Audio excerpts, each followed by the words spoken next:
Good afternoon from New York. We're coming on the air with breaking news. Other big stories, the King of Pop has died.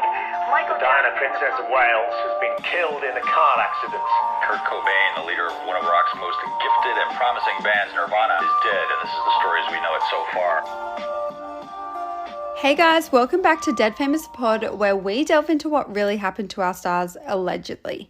Now look, I'm so excited because I'm finally getting into the true crime side of pop culture with this episode, and that's like the whole point of what this podcast was about. So today I'm going to talk about why the famous movie star Ashton Kutcher had to be a star witness into the murder trial of a girl named Ashley Ellerin. So this girl, Ashley, was 22 years old when she died, and she had pretty big connections into Hollywood. She was reportedly linked to Vin Diesel and Jeremy Sisto, but her most lucrative one is arguably the fling she briefly had with Ashton Kutcher in the early 2000s. However, this fling was cut really short because she was actually killed before they even got to go out on their first real date together. But before I get into the details of her murder, the suspects, and everything the police uncovered, I'm going to briefly give you an idea of who this girl even was and a bit of her background.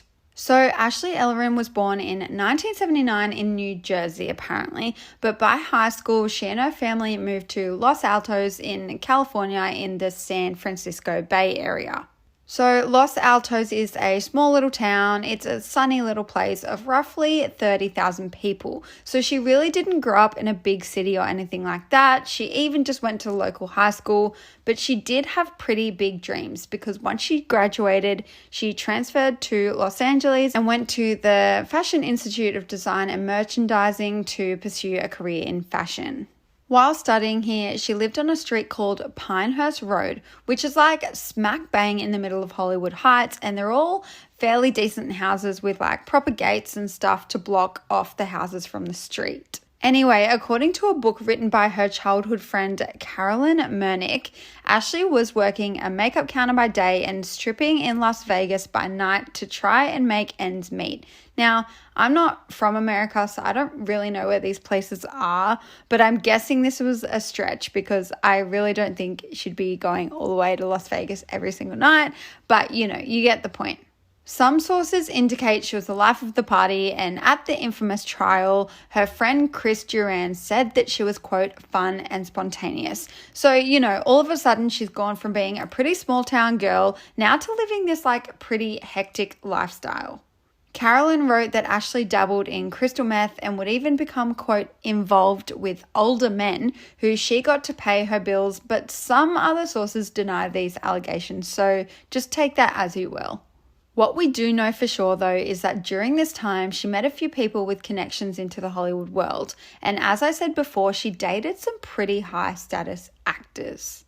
Unfortunately, though, before she got the chance to grow in her career as a fashion designer or even just live out the rest of her life as God intended, she was murdered. The night Ashley Ellerin died, it was a hazy Wednesday night with some light rain in Hollywood Heights, and she was actually headed out for a date to go attend the Grammys after party. It was a pretty late night already because Ashley decided she would wash and dry her hair before the date, but unfortunately, she never even made it. Early the next morning, her roommate Jennifer DeSisto came home to find her dead body laying just outside their bathroom instead. Now look, I'm not going to go into the details of the injuries because I just can't even deal with stuff like that. I'm already getting freaked out enough as it is. But just so you get the idea of how bad it was, she was stabbed 47 times.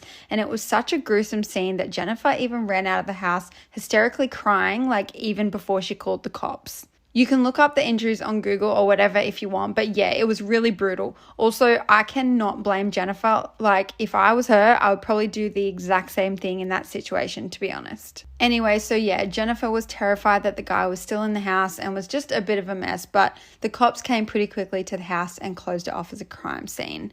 It was really difficult for the police to determine what actually happened or even get a suspect straight away though, because there was no apparent physical evidence, not even any signs of forced entry, absolutely nothing. Ashley and her roommate always kept all windows and doors locked. They were allegedly very, very cautious about their safety and would only let people into the home who were known to them.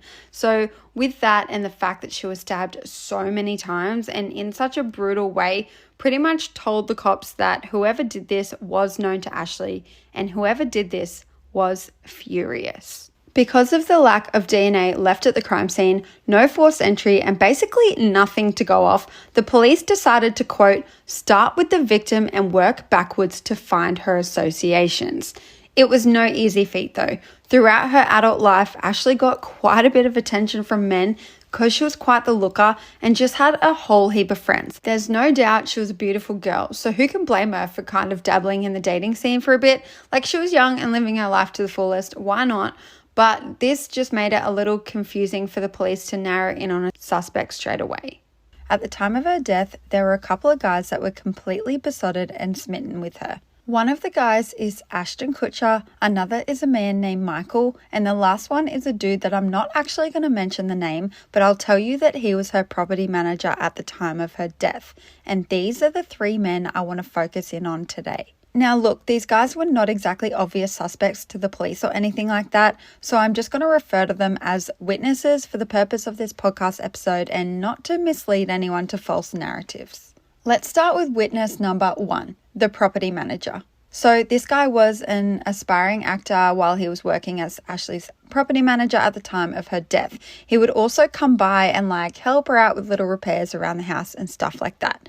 Now, I'm not 100% sure about American laws, but I do know that in Australia, your property manager always has a copy of the key to a rental, so it can be assumed that he had access into the house kinda whenever he wanted it.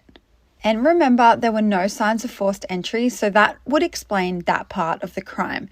Now, this guy also actually ended up admitting to the police after her death that himself and Ashley were having a secret relationship. I couldn't really find details anywhere as to why the relationship was a secret, but maybe because it's out of bounds for a professional relationship like property manager to renter, but who really knows? Whatever the case, he allegedly told police that he was even there at her house the night she was killed and was intimate with her just a couple hours or so before that.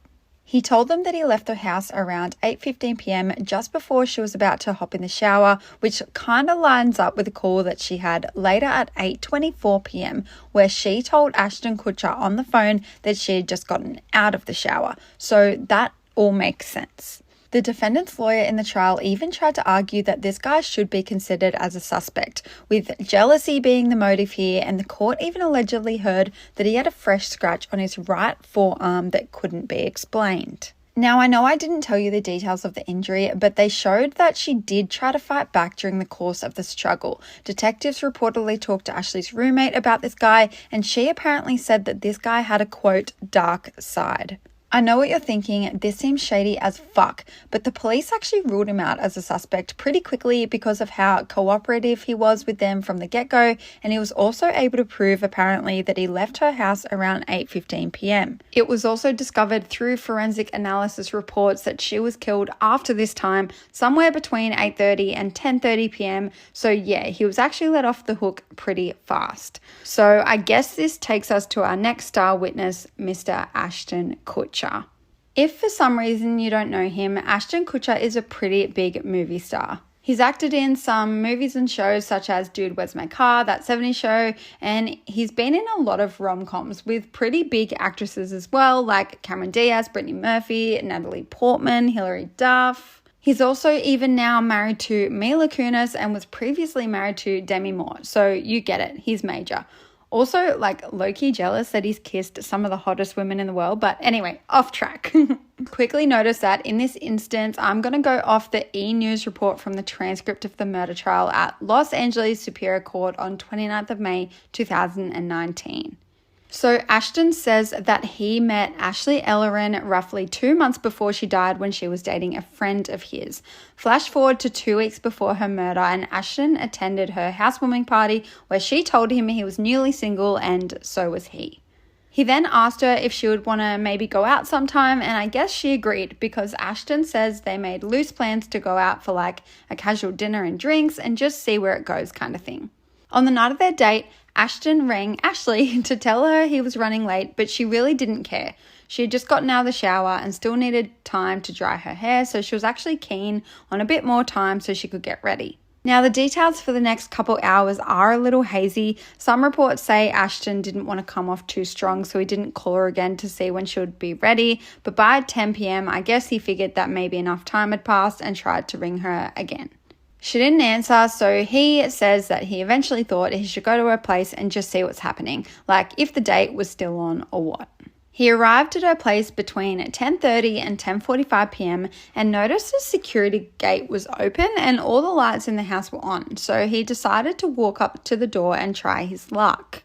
He figured she was home at first because the lights being on and all that, but when she didn't answer the door, eventually he kind of thought she was pissed off that he was so late and had gone out with her friends or something instead. Ashton said in court that he, quote, thought it was odd that the lights were all on. I didn't want to be the guy looking through a window, but I guess he must have eventually had a look because he says that he saw what he thought was red wine spill on the carpet. He didn't think anything of this though, as he'd been to a party just a couple weeks prior, the housewarming one, and figured they hadn't properly cleaned up or something yet. So anyway, he ended up leaving her place and that was that. Until the following day when he found out that she was dead.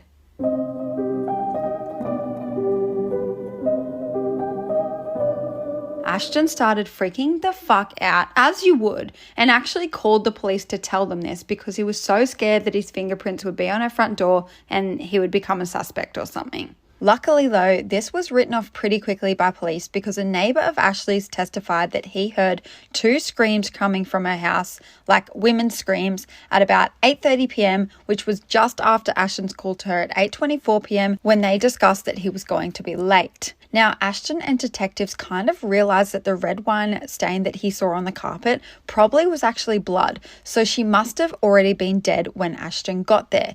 Due to that and Ashton not rocking up to her house till well after 10 p.m, he was also ruled out as a suspect by police. This takes us to witness number 3, Michael. Once again, I'm going to backtrack for a minute so we get the gist of his and Ashley's relationship. So Michael was also living in the Hollywood Hills, doing some auditions for movies, trying to live the Hollywood dream, but mainly worked as an air conditioning repairman to earn a living for himself. He apparently had some history fighting as a boxer also, and I guess this helped him get a role in a short film called Boxing's Being Good to Me. He told the director of the film that he was training to be a pro fighter, so yeah, that helped him secure the role. So he met Ashley in a pretty ordinary way. Ashley and her friend Chris got a flat tire right outside of her house and Michael came over to help them. Apparently though, Chris already knew how to change a tire, so he did that while Ashley and Michael talked. They must have hit it off in some kind of capacity because they actually did exchange phone numbers. According to another friend of theirs, Justin Peterson, she wasn't really all that interested in him though. Ashley had a lot of guys after her and he just didn't stand out. However, she must have stood out to him because he allegedly kept calling the house phone and was even rocking up uninvited. Justin even said in the trial that Michael was, quote, laser focused on Ashley at a party and could not keep his eyes off her kind of thing. The Sun News reported that Ashley feared she had a stalker, but this really isn't quoted anywhere else or by any of her friends. Her friends just noted him as the creepy aircon guy, but they did think he was creepy enough to mention him to the police after she was murdered. After doing some digging, detectives found Michael's name and tried to track him down. Turns out it wasn't all that difficult because he only lived a few blocks away from Ashley. Then, in an act of fate or whatever you want to call it, Chicago police actually contacted the LAPD asking if they could get a DNA sample from a man named Michael. It was the same guy and it was for a murder they were investigating for a girl named Trisha. So the homicide detective on the case, Tom Small, later told Chicago Magazine that this is when, quote, bells and whistles went off. Apparently the type of attack and victims were similar, even like the type of weapon and method of attack. Obviously being a boxer too, Michael had the strength needed to fight another human like that. So they just straight away thought that this was their guy. However, unfortunately for the crime in Chicago, Michael had actually been in the car with the victim the day she was killed, and again, there was no DNA left at Ashley's crime scene, so there just still wasn't enough evidence to link him to the murders beyond a reasonable doubt. But even as bad as this already was, 2 more women were attacked after the death of Ashley Ellerin. Their names were Maria Bruno and Michelle Murphy, and they were both attacked while lying in their own beds at night. Again, I'm not going to go into the details, but yeah, they were asleep in their own beds when the attacks happened, and there were no signs of forced entry, so it was someone who had to have had scoped the place out before carrying out the attacks. And guess who lived directly from these two women and had direct line of sight into their bedroom? Yep, Michael, the creepy aircon guy. Unfortunately, Maria did not survive her attack and was unfortunately killed, but a blue medical booty was found outside on the pavement near her house containing some blood, so at least there was some kind of evidence for the police. However, Michelle actually did survive her attack. Somewhere during the attack, Michael accidentally cut himself, so she sees the opportunity to stab him back.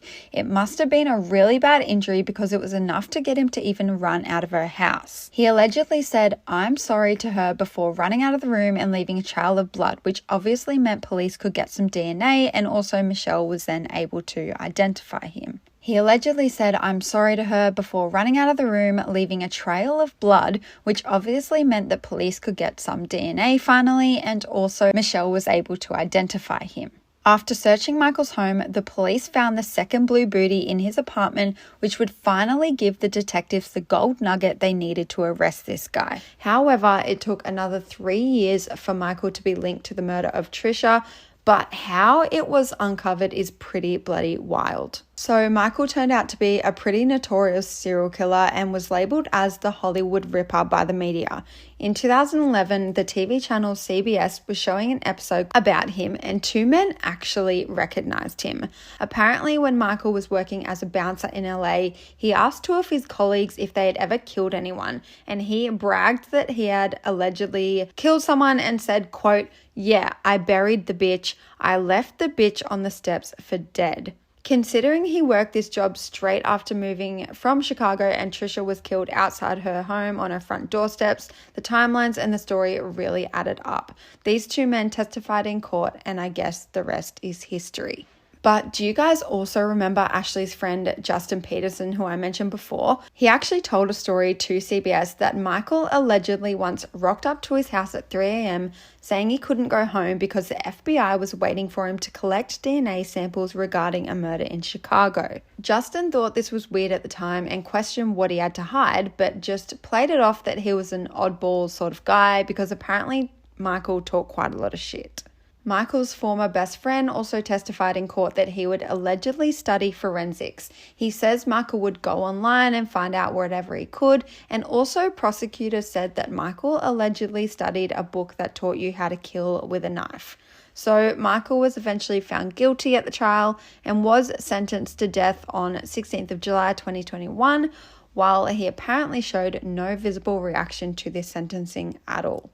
However, I do think it's important to mention that to this day, Michael claims his innocence and says that, quote, "I'm going to death row wrongfully and unjustly." I don't know whether I believe him or not, but I think it's really important to note. Remember I said before that the defendant's lawyer in the trial was pointing the finger at someone else, being that third guy that I mentioned. This whole thing is a weird situation, but what I just don't really understand and couldn't find much information about is how Michael was actually linked to Ashley's murder.